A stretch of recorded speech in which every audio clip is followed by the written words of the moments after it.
We're going to take a look in this video at getting some practice with calculating perimeter.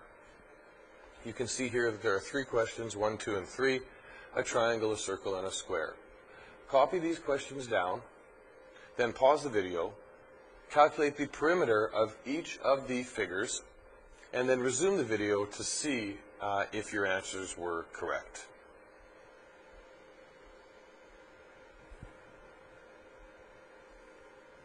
Well, in the first one we have a triangle here, and we have the measurement of all the sides. So we can simply say that the perimeter in this case is going to be equal to 5.2 plus 4.9 plus 7.14. And so 7.14 and 4.9 and 5.2. And we're going to have to add some placeholders here because this one has 2 decimals to the 100th and the other 2 measurements only have to the 10th.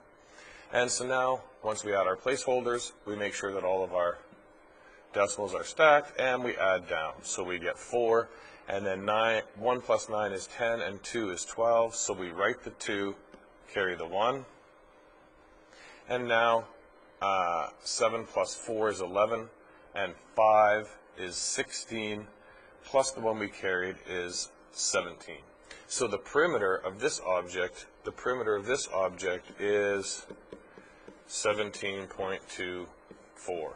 And you always have to remember to include the units. And so this will be in centimeters. You could have measurements on the sides of a triangle or a rectangle or any figure that are not in the same units. All of these units must be in centimeters and in the same units, of course, before we can add them together.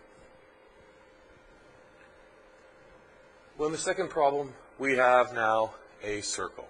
And so you really have to just sort of memorize that the distance around, remember a circle is the circumference, and circumference is equal to pi times the diameter.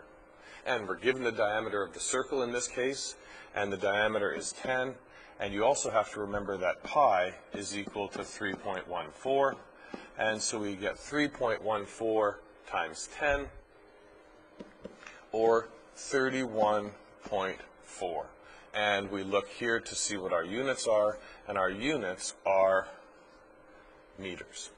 So the circumference, again, if we cut this, if it were a piece of rope, let's say, and we cut this, and we, at this point where I've marked the X, and we make it into a line, this distance here would be 31.4 meters.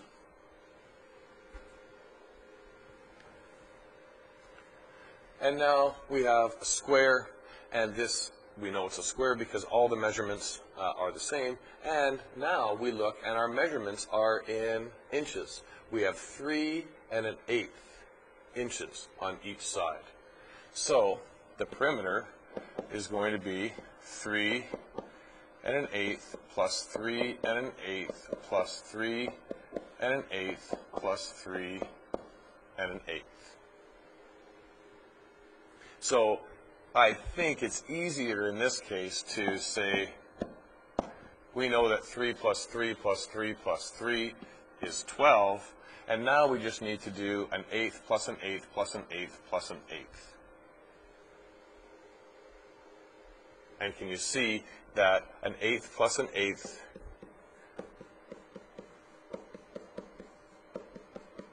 they all have a common denominator already, and so 1/8 and 1/8 and 1/8 and 1/8 is equal to 4 all over 8, following our rules for adding fractions.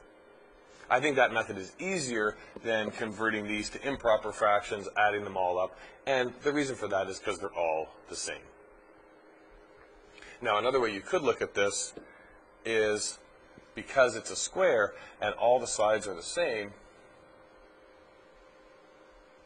Let me just finish this one first, sorry. So we have 12 4/8 inches.